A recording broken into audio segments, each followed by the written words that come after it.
Hello and welcome to Fieros' Storytime with me, Fieros Reborn, on the channel Fieros Reborn.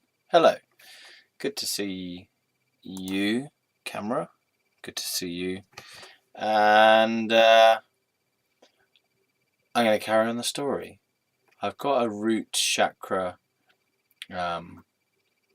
music thing in the background at a very low level, so I can just about hear it. For you, you might be able to hear it, I don't know, but it's because, well, these things are good anyway, but I noticed there's like a background hum on the track when I play back the videos, so I figure I need to sort of merge that out a little bit, and rather than, I can't get rid of it because it's like a background electrical hum, so I may as well kind of overwrite it with a background hum of my own, which is the root chakra thing. So,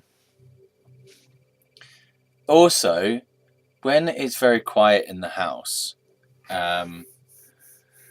my hearing gets really, really sensitive. So, like, my mum's away at the moment, and it's very, very, very quiet in the house. And so my hearing becomes amazingly sensitive, and I can hear all the background hum myself. And then when I like click the mouse or make a little movement of the chair, it sounds way louder than normal because my hearing becomes so sensitized. And just having something soft in the background kind of takes the edge off those things when it's quiet. Yeah. Because otherwise, like, tiny little sounds send this horrible, nasty, it's like a trauma shock feeling through my whole body, mainly through my chest, and it's not nice. It's that same feeling that people have. Like, I've got mild PTSD now. I used to have it quite strong, but one of the things, the like symptoms of PTSD is being jumpy, jittery, and scared easily. Symptoms of PTSD. It's basically your nerves are shot to pieces. What are the symptoms of PTSD? So, let's see what comes up.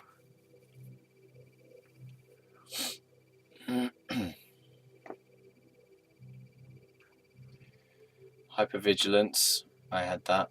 So trauma symptoms vary from person to person, but some examples are hypervigilance, I had that, that's starting to go down now. Intense physical reactions to reminders of the event.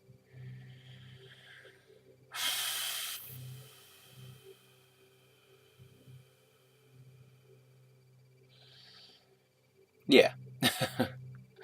Irritability or outbursts of anger. Yes, majorly had that one, majorly. Irrational and intense fear. No, didn't have that one. Reduced tolerance to noise. Yeah. I hate loud noises now. I can't deal with them.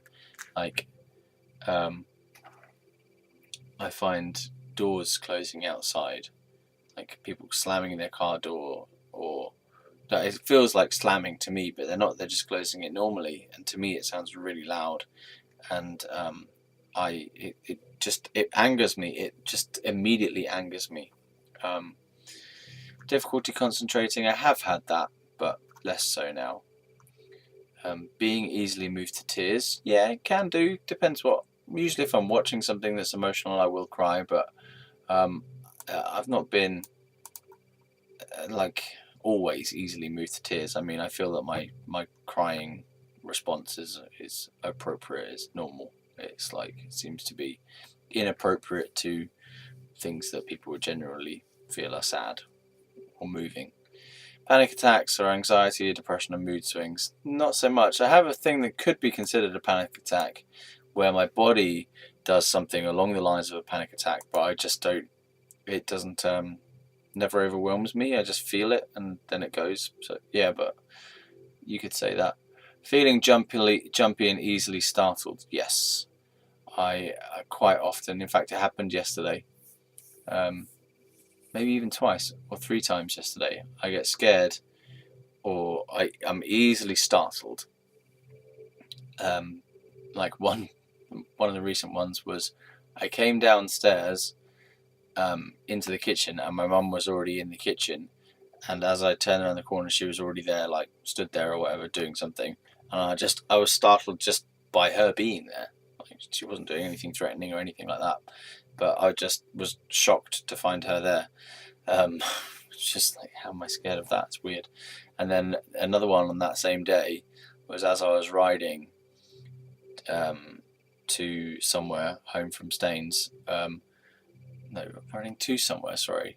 I was riding to the park and this other cyclist came. It appeared like he came out of nowhere, and he did this little skid as he was braking coming down this hill, and I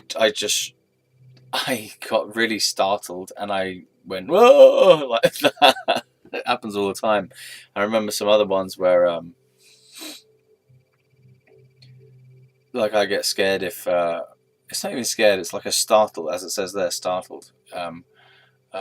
When like if I go to the toilet, public toilet, and I'm pushing open the door and someone's just about coming out, I go ah! Like that. I get really scared. And another one was like when I was going to the cinema, just like walking along, and then someone happens to be just coming around the corner as I go through the door, and I'm like, ah! I just get really scared. It's not even scared, it's startled, it's like a jump. I just get jumpy about things. Difficulty falling or staying asleep, no. Anger or aggressive behaviour, yes. I went through a massive anger phase, and I got in a few fights. It was aggressive in the sense that I was taunting people and getting them to fight me, and then I wouldn't actually fight them. This is recent, by the way. Tense muscles, yes. I find it very difficult for my whole body to feel relaxed. There's always some sense of tension. Like now I've got a little bit of tension in my chest, I can feel it. And my arms are often tense. Like there's often a background feeling of tension. Even when it appears like I'm relaxed, there's still a sense of tension. Like it sort of tends to be like I'm clenching in here. Like my whole body is ever so slightly tense at all times, even when I'm relaxed. The only time when I'm fully relaxed is if I put a like hypnosis type of CD on, specifically about relaxation, not about anything else, but specifically about relaxation. And then I actually feel like my body finally gets to relax fully. But most of the time I'm aware of a sense of tension in my body at all times. Most of the time. Avoidance and numbing. Work related or relationship problems, yes, those are my two biggest difficulties in life, is to get a sense of stable work, paid stable work, for my creative work or even a normal job, difficult. Relationship problems, yes, I find relationships very difficult. Being in close contact with other people is difficult. I need a lot of time to recover from intimate interactions. For example, it's taken me like over a year to get over a relationship that lasted 2.5 months, which is a lot longer than I've ever normally had to get over someone. Normally I can get over someone in a few weeks or months, but this is, I was just so traumatized already by the time that relationship happened. It's taken me so much longer to get over it. Loss of interest in activities and life in general. No, never had that one. No. Sense of a limited future. I don't experience the future, but I don't feel that it's limited either. I feel that it's just I'm here now, and I don't know. Don't have a sense of a limited future. No. Feeling numb and empty. No. Avoidance of people and places. Yes. Yeah, I have become a little bit more withdrawn since the fights. I feel that's wise at this time though, because I got really angry, and being around lots of people too much tends to bring up my tension. But I feel like I've got a good balance of being inside at home and being outside and doing stuff, being around people. But there was a period of time where I didn't go out anywhere for ages, and I did avoid people and places. I found family events really hard to deal with for about 3 years. I just could barely go to hardly any of them. I just felt like I couldn't go out and see these people because they would trigger just tension, just so much tension and emotional difficulty. Feeling isolated.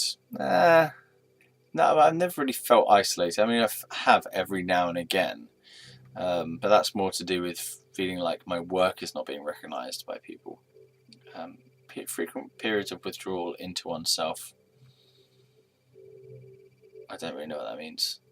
Withdrawal into yourself. I always am in myself. Where else would I be? Over there? No, I don't know. I don't really understand that one. Re-experiencing the traumatic event. Flashbacks, acting or feeling like the event is happening again. I had 1 or 2 flashbacks that felt like I was having like a really intense dream. And I woke up and I was actually disoriented after I woke up. And I said to my girlfriend at the time, are you your name? Are you my girlfriend? Am I my Ross? What's going on? Where am I? Am I in America? Yeah. Nightmares, either of the event or of other frightening things. I've started having some weird dreams lately. They're kind of nightmares. They're not that bad, but they're not as bad as nightmares I've had in the past. But they are of a nightmarish quality, but I don't feel so scared by them anymore. I feel like something's changed in the way that I experience my nightmares. I don't feel afraid of them anymore. They seem sort of like, okay, fine. They're not nice, they're not pleasant, but they're not like, I'm not terrified as I would be in like my older nightmares. Something's kind of grown up in me in a way that when even in my dream space, I'm not afraid of it. Feelings of intense distress when reminded of the trauma. No, don't get that. Other common symptoms: feeling suicidal. No.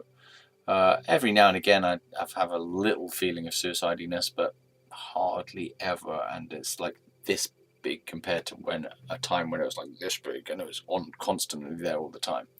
Self-harm and self-destructive tendencies. No. Feeling distrustful and suspicious or blaming others. No.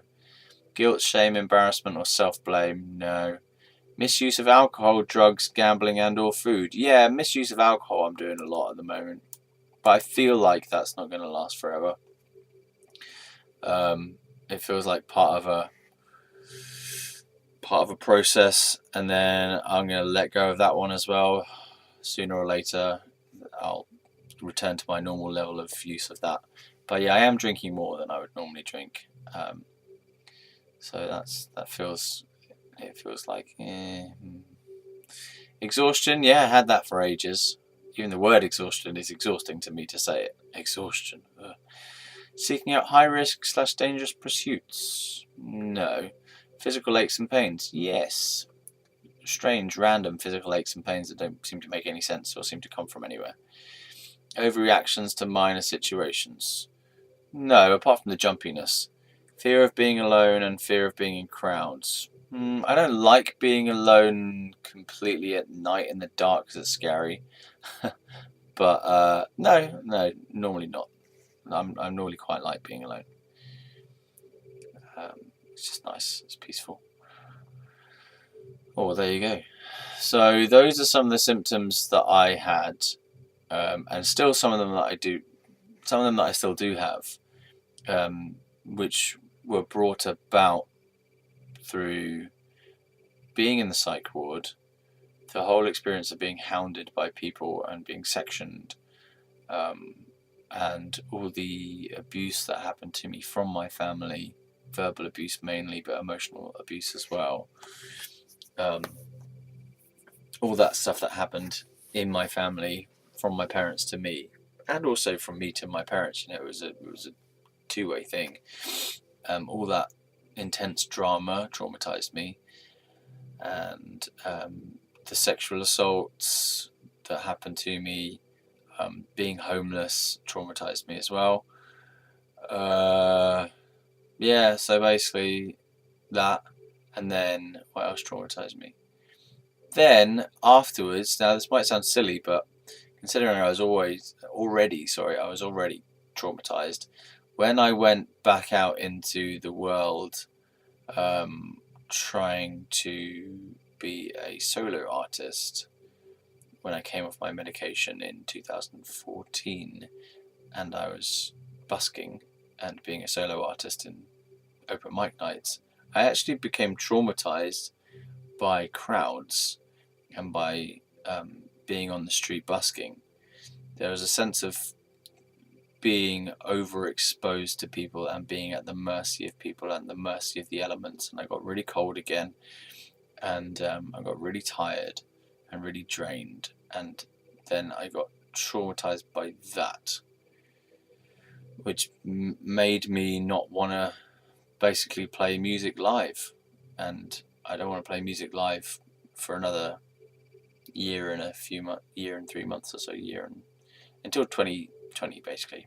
I've set a sort of goal to let myself recover, because it stresses me out thinking about potentially performing and wondering whether or not I will go to an open mic night or whether I should start getting gigs. And I just wanted to put a barrier and just say, look, give yourself a rest time, so that you're not even considering whether you're going to go and do this or not. You're not considering whether you should be preparing for this or not. You're not preparing for anything. You've put a boundary, like a goal boundary barrier thing to give you some safe time where you can rest. Because music is one of the most important things to me in my life, and has been one of the, if not the most important thing in my life, my strongest passion.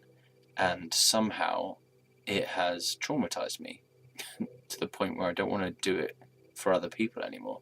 I don't want to do it to other people anymore. I don't want to be sharing my music with other people, apart from very select people who I know. I don't want to go out into the world and do it, which is bizarre for me, really, because, as I just said, it's the biggest thing in my life ever. Being a musician, being in a band, being a performer was one of the greatest sources of joy. And then I became traumatized by doing it too much and having a lot of negative experiences on the street as a busker, and also in some pretty shitty gig scenarios. And I became traumatized by it. So it's just because so many negative experiences, and some very strong negative experiences. For example, people trying to steal my money while I was busking, people coming up to my personal space and hassling me to play my guitar.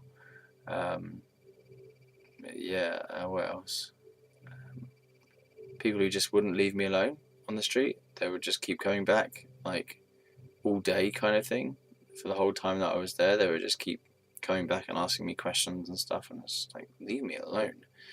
Or like every time I was on the street, a certain person would always come up to me and always try and talk to me, and they were not a pleasant person. There were some kids in a window up above the Starbucks in Slough, and they would throw coins from the window down at me, like, to the point where I think they actually hit me. They chucked these dickhead little kids chucking coins at me, maybe because I was annoying them by my music, and they threw like coins, and they threw like little stones and stuff, and just like, dicks, fuck off.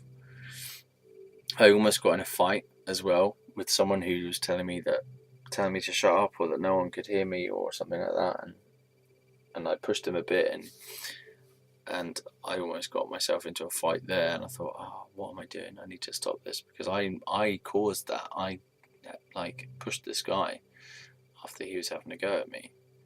So yeah, traumatized basically. Okay, so let's go back to the story of my time between 2004 and 2014, which is what this is all about.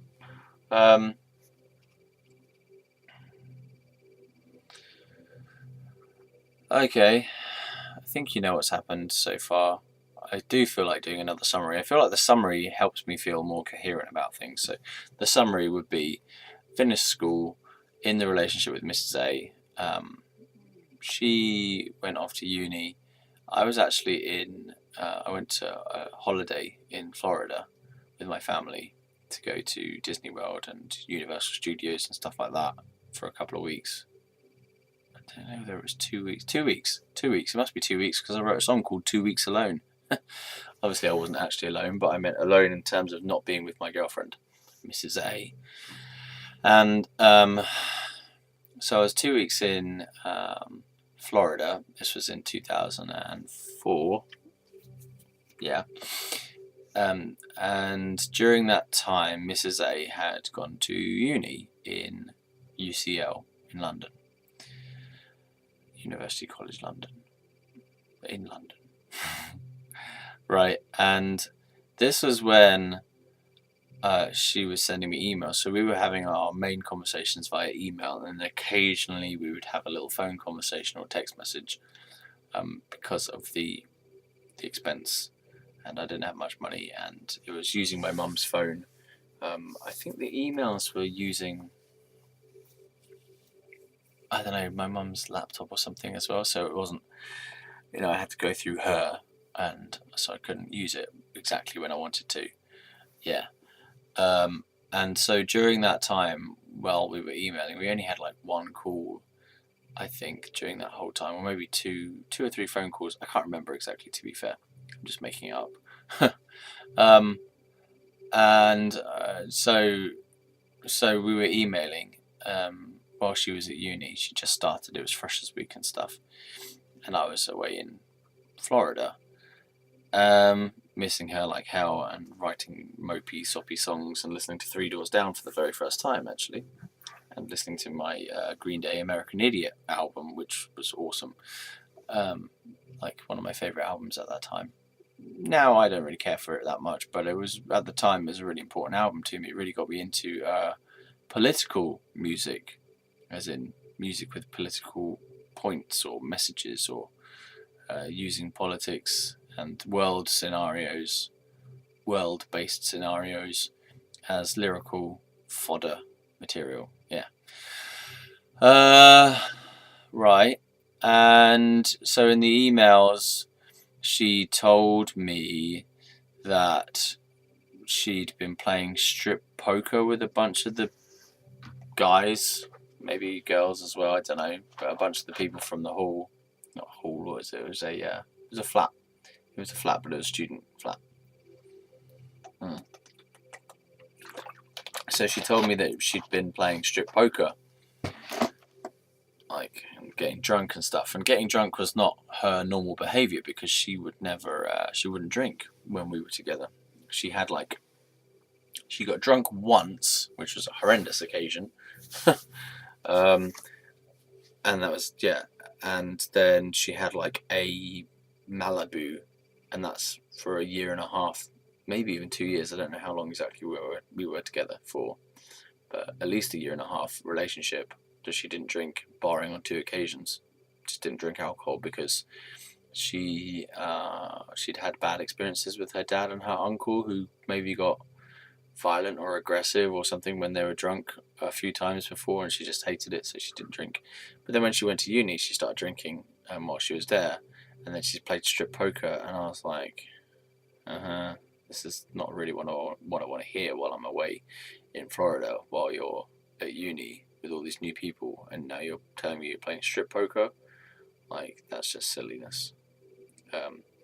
And then I suddenly got all panicky. I could feel her slipping away, and I said as much in my emails. I was saying to her, like, I can feel you slipping away. I can feel, not pulling away, but I can feel us fading. I can feel it happening. And maybe she tried to reassure me, I don't know, but that's how it felt, and then that's what ended up happening. So, damn it, I was right. Yeah. So, obviously, from the knowledge that she'd been doing strip poker, I extrapolated, okay, well, this technically counts as a cheating behaviour. I would say that's a cheating behaviour to play strip poker with a bunch of people, even if there was no contact, which I doubt. I mean, I'm not even sure if she was even telling the truth by this point now. You know, as I look back at it, I mean, it might have been strip poker to begin with and then ended up in sex. She didn't tell me that it ended up in sex, but you know, I don't actually know the true facts, but that's my assumption. I mean, if I was doing that, it would have ended in sex.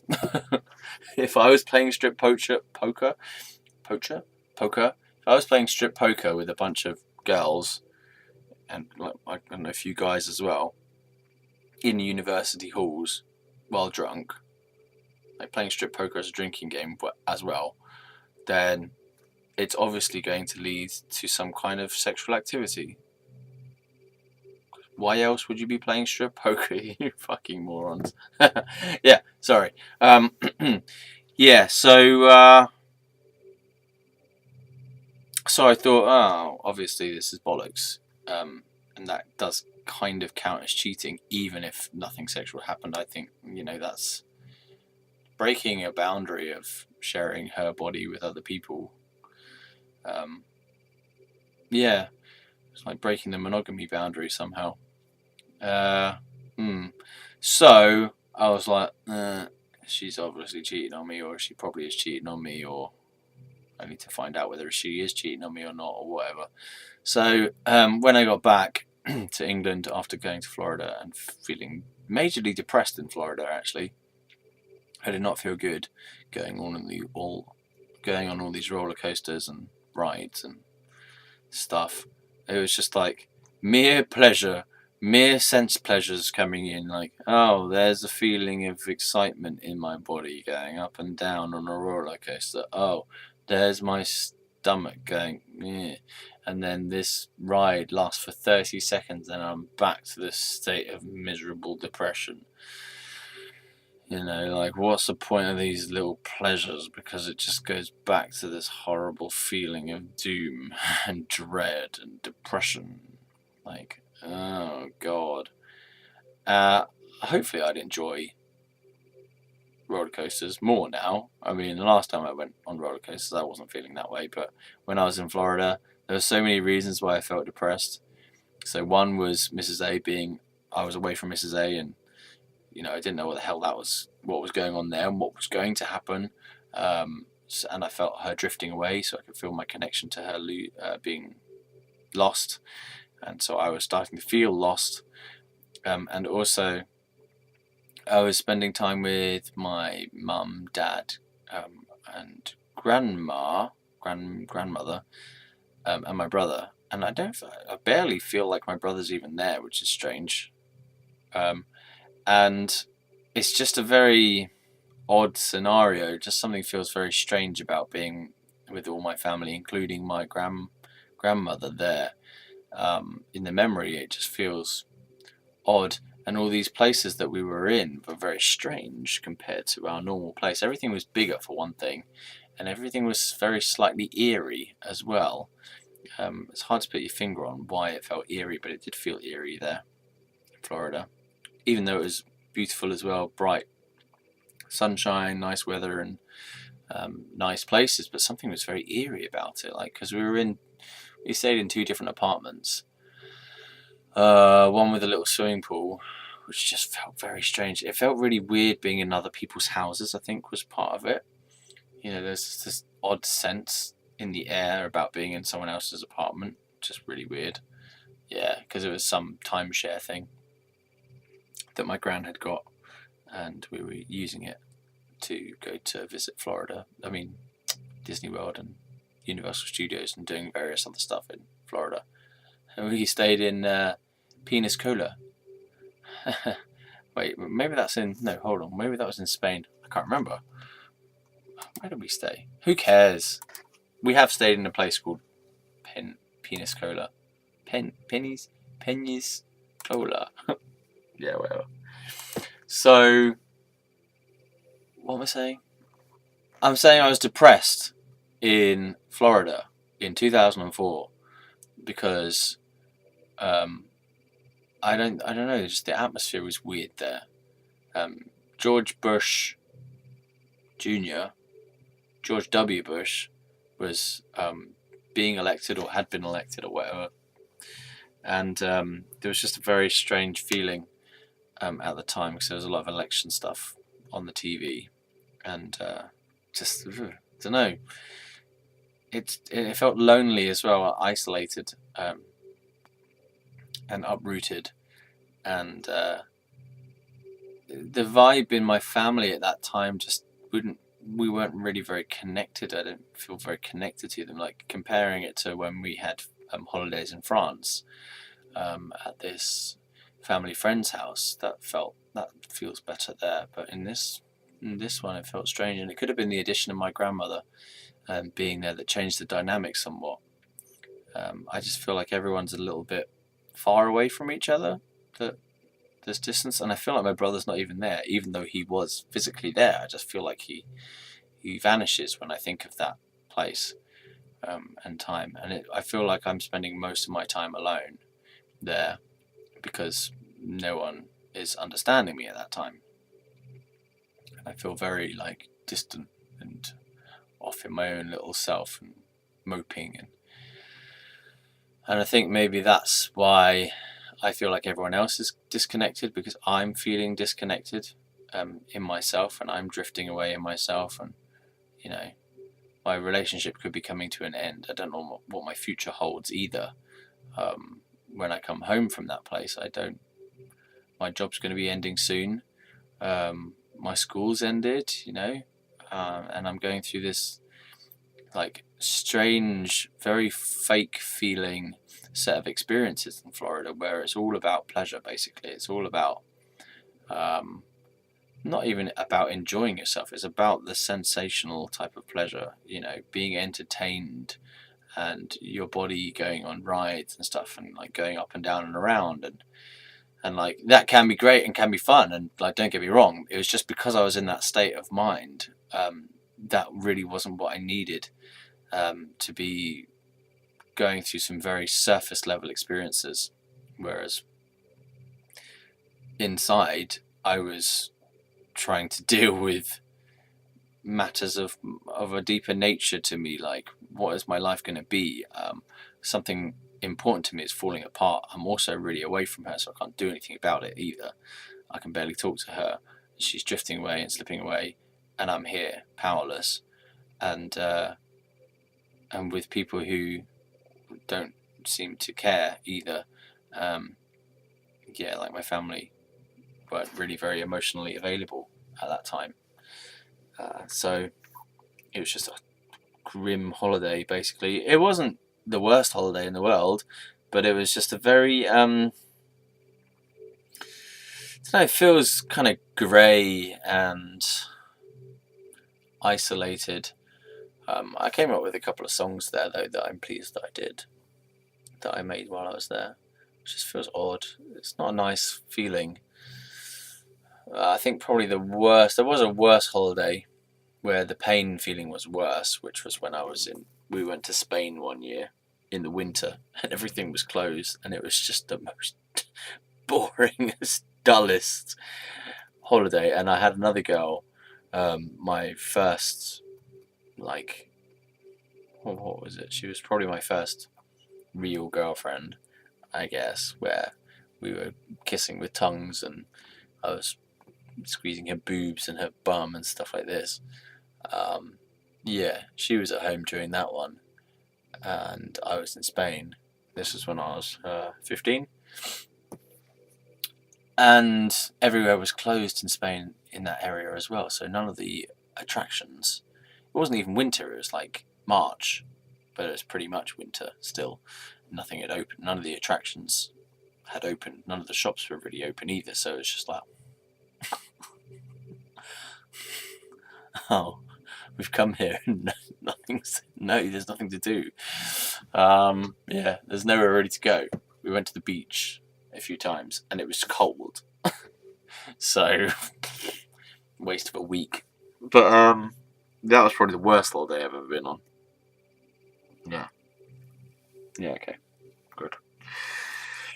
Alright, so then I came back and I confronted Mrs.A about the situation with her housemate, flatmate, that she'd been telling me about, because she was telling me about this bloke who lived on the ground floor. I think I'd met him actually before. I'd met him early on because I helped her move her stuff into the apartment.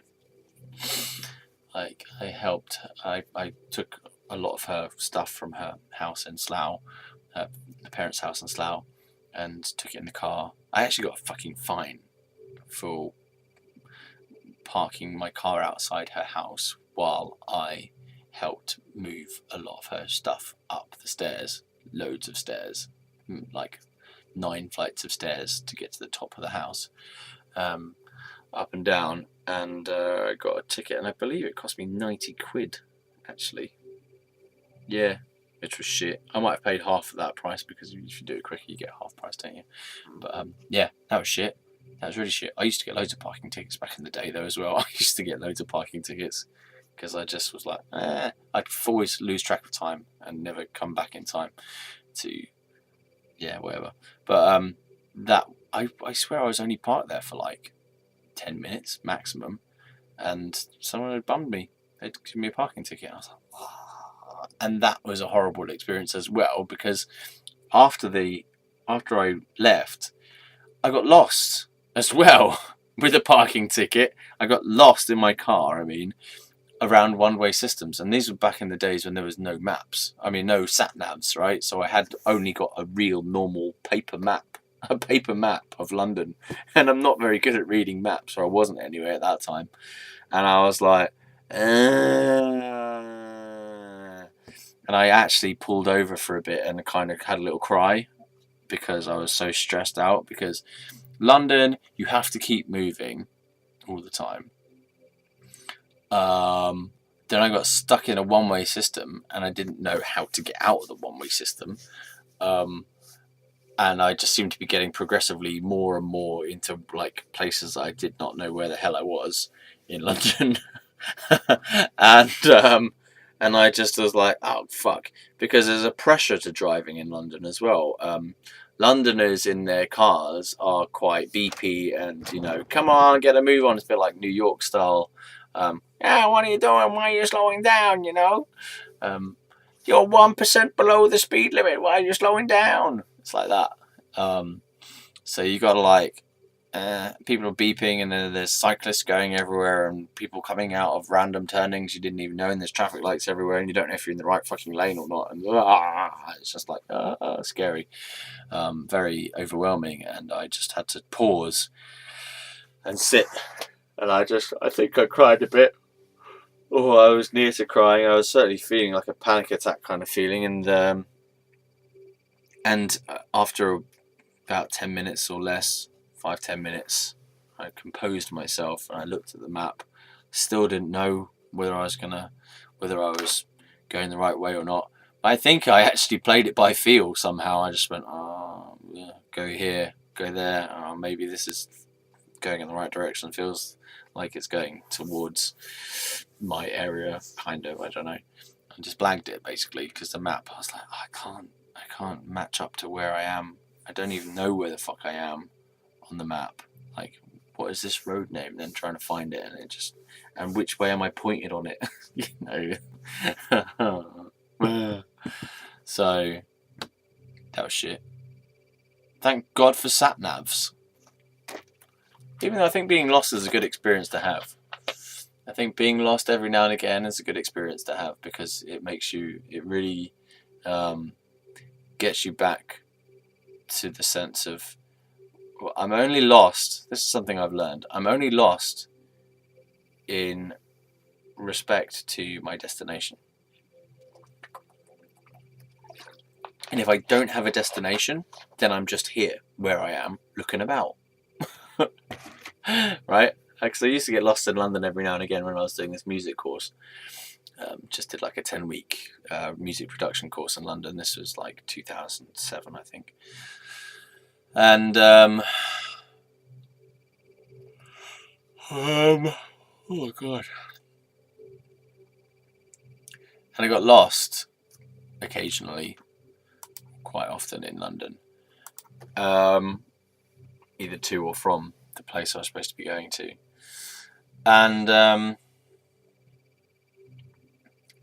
kind of realised at a certain point, I was like, well, if I'm not actually trying to go anywhere, then technically I'm not lost. Like, I'm just on a street walking right now.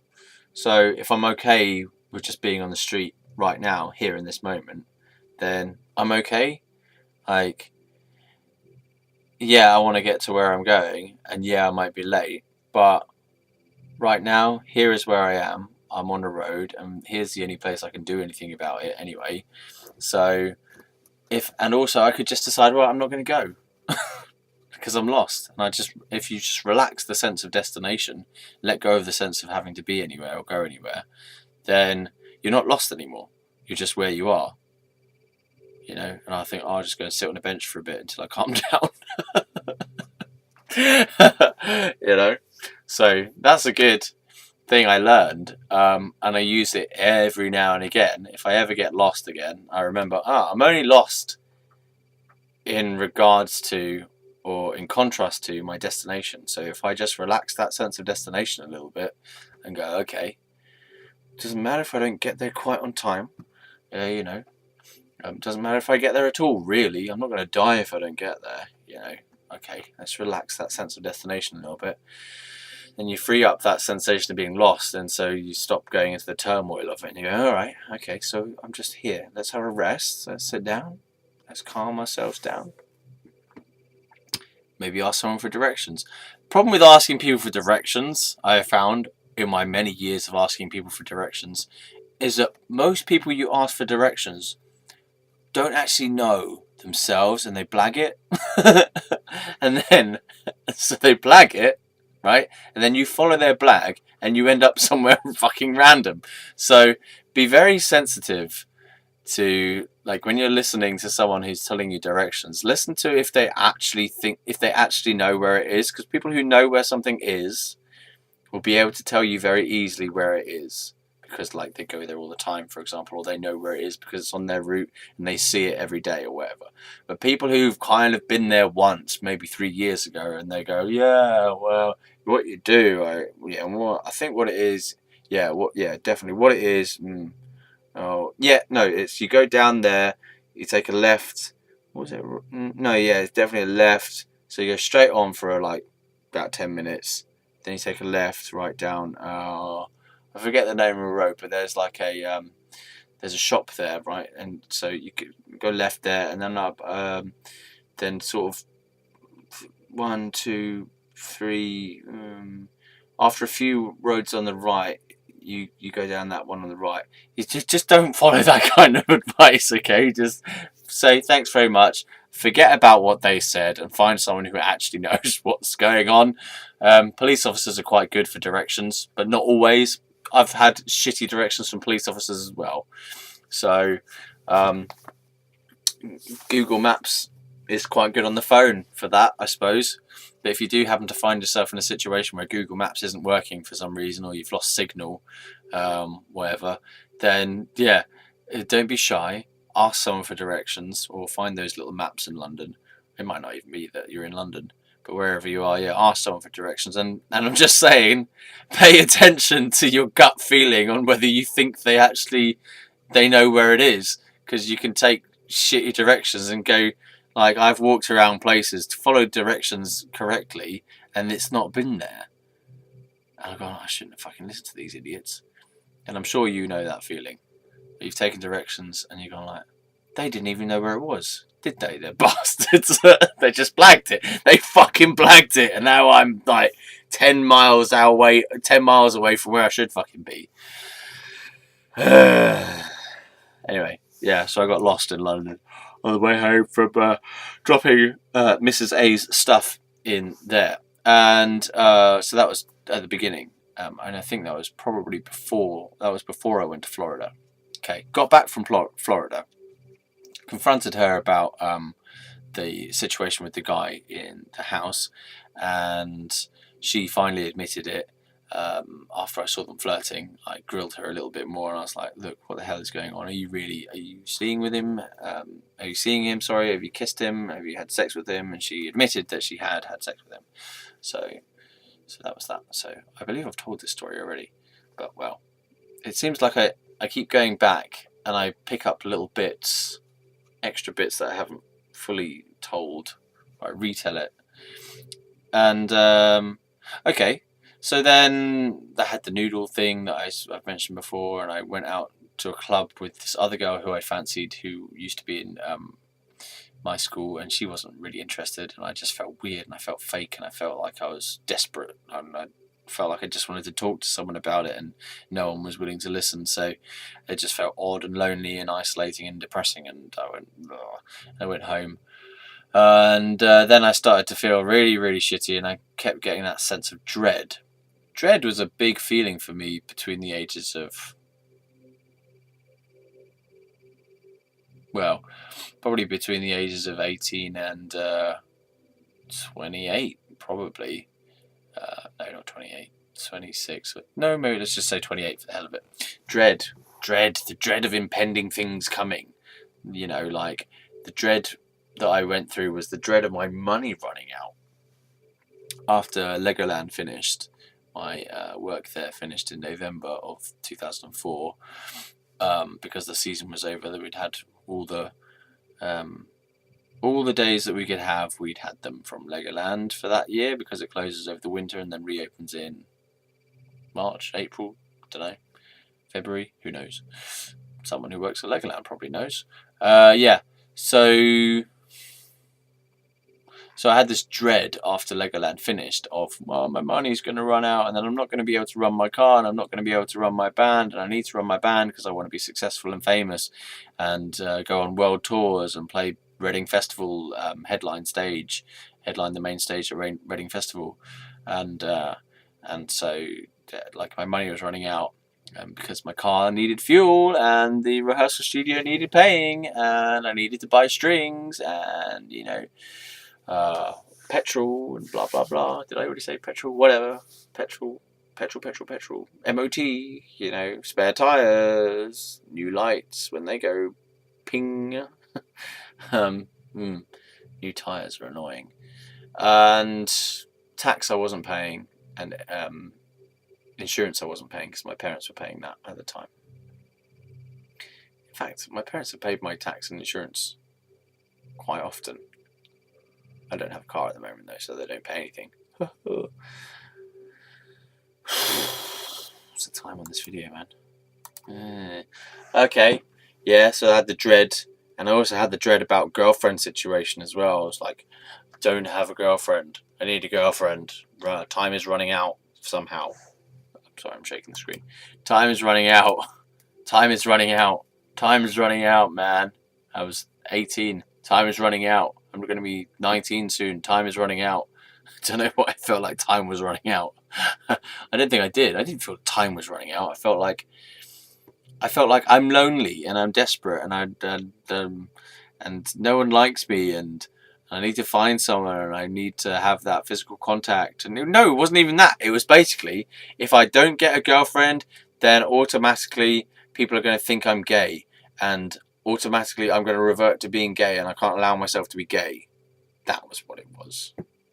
All my homophobia from child school days, all the homophobic conditioning came up to bite me in the ass, and it said something like, if you're not in a relationship, people will think you're gay. You can't be gay because gay is bad, and if you are gay, then you will be shamed, you will be beaten up, you will be derided. You can't be gay, you're not gay anyway, so you need a girlfriend to prove to the world that you're not gay. And also, it was more of just an emotional thing that I just felt. I guess I'd put so much store in my last relationship that when it went, I had all these emotions to deal with, like loneliness, loss, fear, sadness, grief, a little bit of grief, not that much, not anger, jealousy. All these new emotions suddenly came along in the wake of that relationship, and there's a sense of desperation. Yeah, I'm not going to lie, I was desperate. I started feeling desperate for a new girl, and then nothing happened with the new girl situations, and I think the rejections that I had during that time, or the misfires that I had, just compounded that feeling of desperation. It just felt like I couldn't do anything right anymore, and I wasn't attractive anymore somehow. I felt like women had gone off me, or it was a new game, like I was in a new ballpark somehow.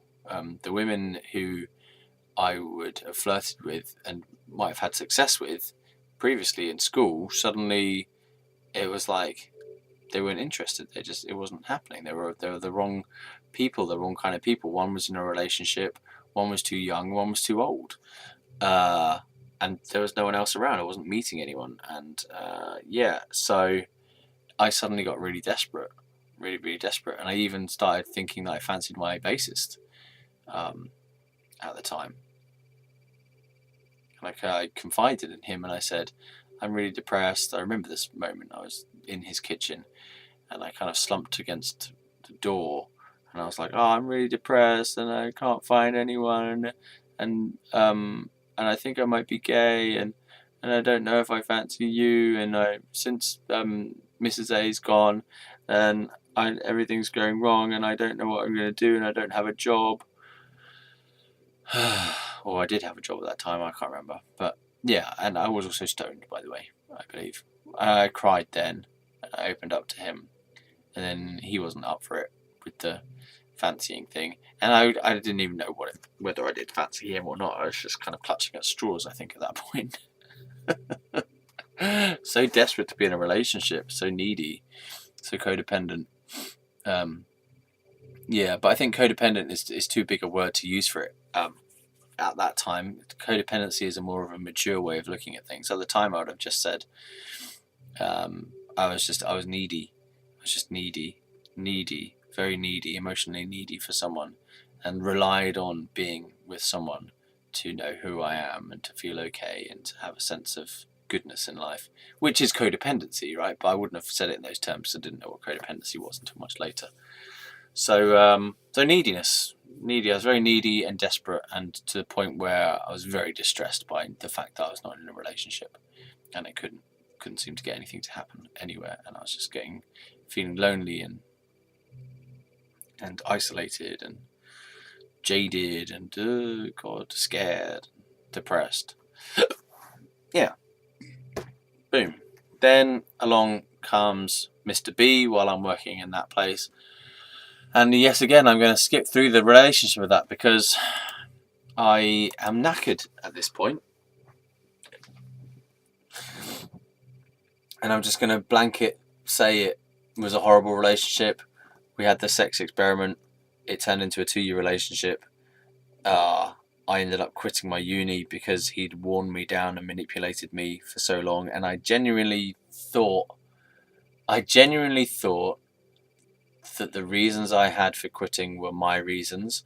But afterwards, I realised that he had pulled me into that over a long period of time, and that the reasons that I had for quitting my uni course were more of a rationalization of it. Like, my reasons were that I'd made an album and I thought I was going to become successful overnight with my album, which seems a bit bizarre to think that would be correct, just because I had an album. I mean, that's like ridiculously naive. Yeah. Part of me feels like I'm still blaming him, and part of me feels like I'm trying to blame him even more than is accurate. But then another part of me is thinking, well, I feel like I'm seeing more deeply into the situation now than I ever did, because his whole paradigm or attitude, better word, his whole relationship style was a very clingy, possessive, manipulative relationship style where he just wanted to have me as I kind of he just wanted me to kind of be there at home the whole time.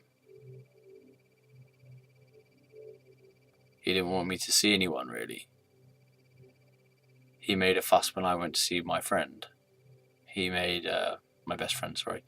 He made a fuss whenever I did anything independent of him. He made a fuss when I made decisions for my own life without consulting him. Yeah. And basically, the thing was that I was at uni and I was going to move into a house in the second year with these girls and one guy from my campaigns forum groups. And were all people I got along with and spent a lot of time with and enjoyed their company. And we worked in these group things together, promoting environmentalism and promoting fair trade. And we worked on the Stop AIDS campaign a bit as well. And one of the guys was a vegan and vegetarian and vegan society guy. And yeah, we were all quite good friends, and we were going to move in together. And then Mr. B was really not happy with that because it was girls who I was staying with mainly, and he wanted me to stay with him at home in the second year and to commute to Reading, which I did. Even though it wasn't what I wanted to do and it wasn't what I felt was right for me, but I did it because I caved basically to this relentlessly persuasive, controlling person. So I ended up having to commute to Reading every day, which from where we were living involved a 20-minute bike ride to the train station at like 8 a.m. or maybe earlier, half seven.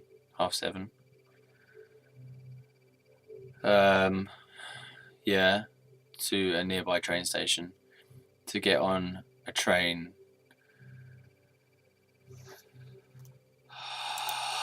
What's the line? So,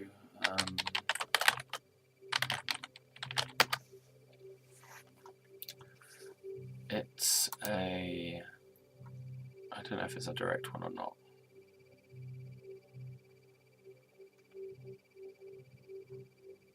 Egham to Reading on the train.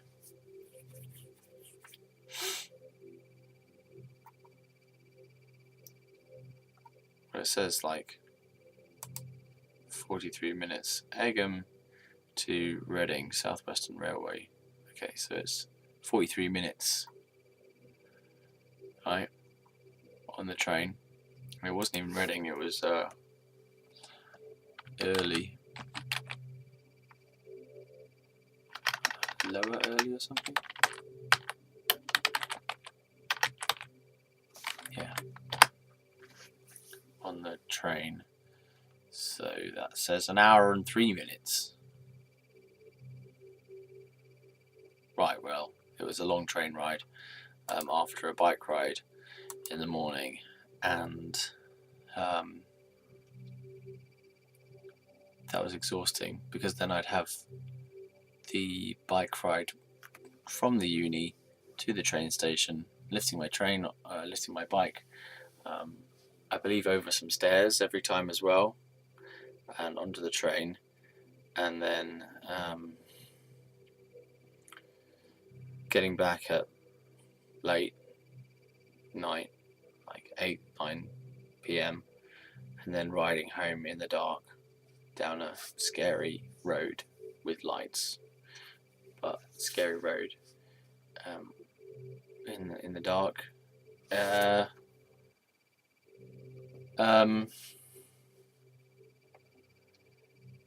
And it was exhausting.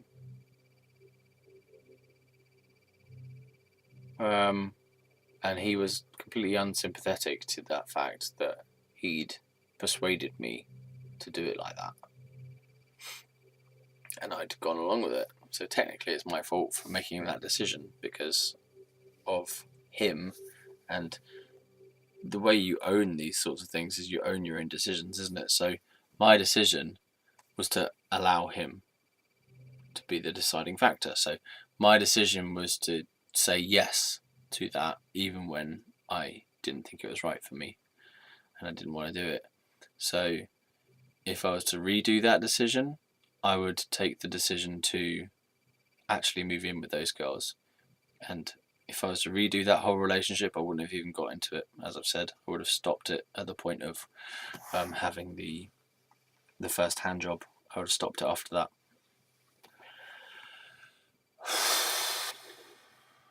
Because bollocks to this whole thing's happened for a reason. If I get to go back and do that, I would stop the bad things from happening. Because yeah, I'd rather have not gone through that if I had the choice. Knowing that there's this path or a better path, I would choose the better path. Okay, so I quit the uni because I was exhausted. I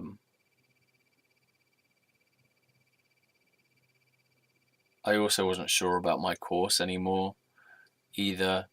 I'd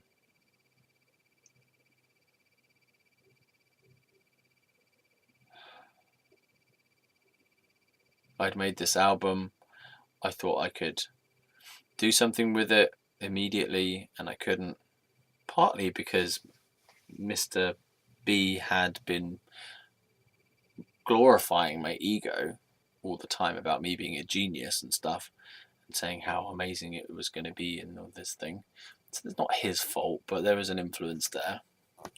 Yeah.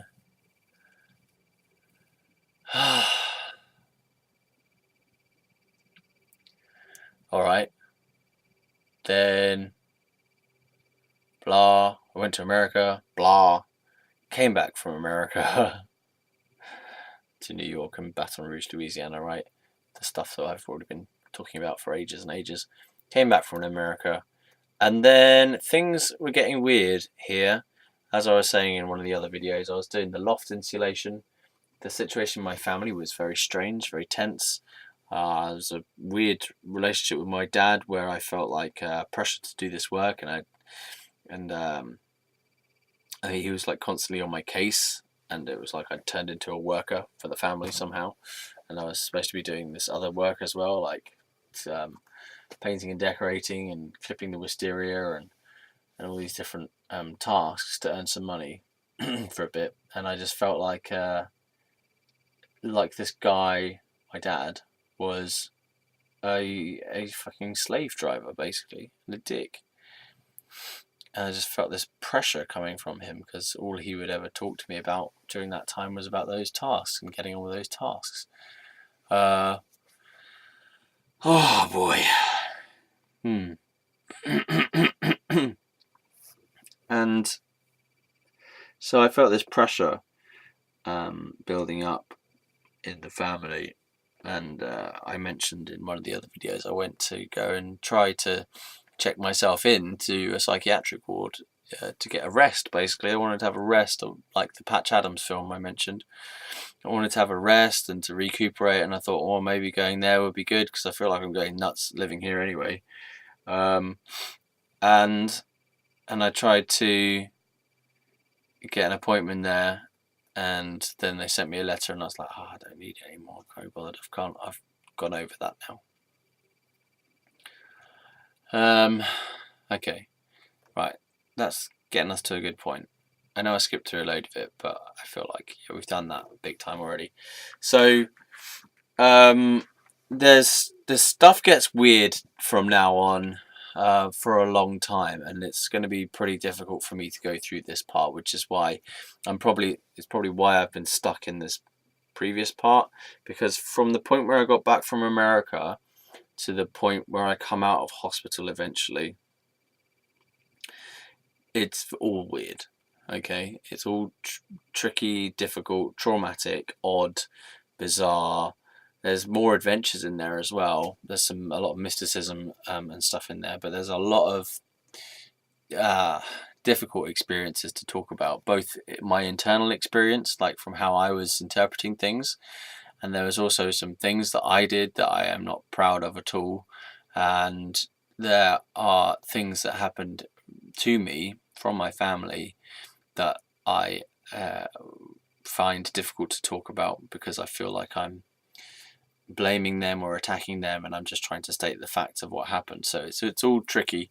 Plus, I have to deal with the fact that when I speak about this stuff, it gives me the sensation that I'm back there, and it gives me the sensation that I'm kind of might be going mad again, and it gives me the sensation that I may be sectioned again.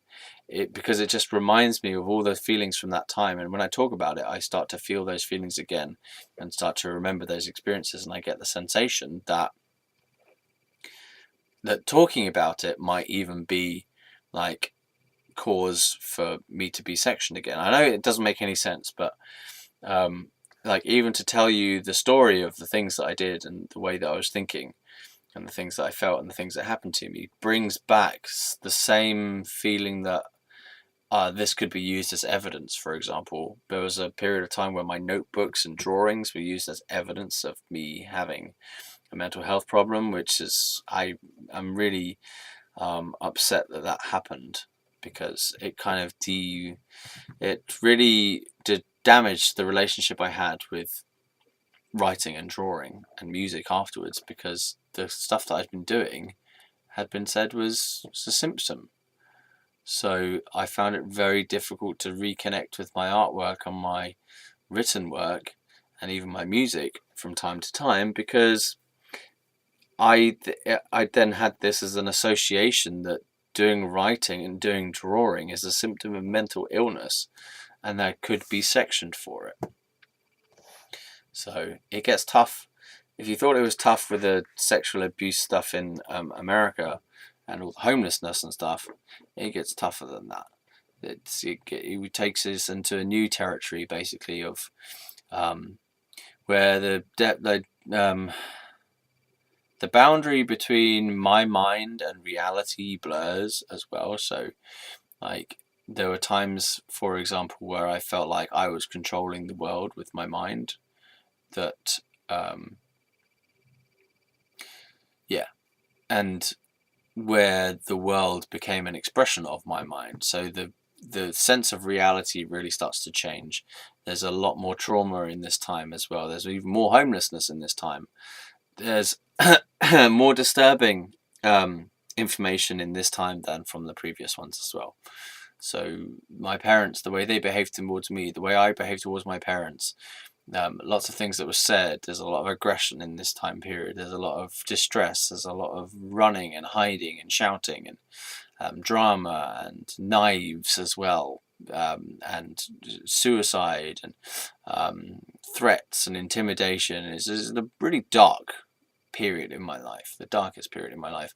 And then I get into hospital, and we've got me spiraling into suicidal depression over a period of weeks, and dealing with the fact of being trapped in an establishment, in an institution, and I cannot get out of it. It's a hospital, but it still has this feeling of a prison. And me fighting to gain a sense of understanding about what I can do to get out of there, and me trying to fight the system to get out of there, and also to fight the system to get people to believe that I'm not insane as well. And it would, yeah. And then you've got loads of other people in that psychiatric ward, who are going through their own stuff, and the place is kind of chaotic, and there are some colourful, strange characters in there to talk about as well. So that's less dark, probably, in the actual psych ward. And I did get some sense of a break, in a way, but then there was new challenges and traumas to deal with as well, which is the feeling of being constantly watched, because I was on observation. Everyone is on some level of observation there. So they have to check up on you and take notes on you and look what you're doing and where you are, and stuff like that. And you can't have certain items because there's a suicide risk with certain items and stuff. So I'm gonna have a drink. This is why I'm drinking. It's because of the story. And when the story's finished, my drinking is not going to finish entirely, but my drink is going to get back to normal. It's been a heavy session today, so if you got this far, thank you, well done. And I do apologise for any slips of the camera in terms of the sound. I've noticed that the sound issue is weird, and it occasionally skips a few frames on the video and then the sound slows down to catch up. I'm sorry about that. I don't know what to do. I might have to buy a new webcam because I tried changing the software and updating the driver and stuff, and it hasn't done anything, so I might need to get a new, better webcam to avoid that issue. So thanks very much for watching. It's been Fieros' story time on Fieros Reborn, and that's some of my shitty story. Take care. See you next time. Yeah. Bye.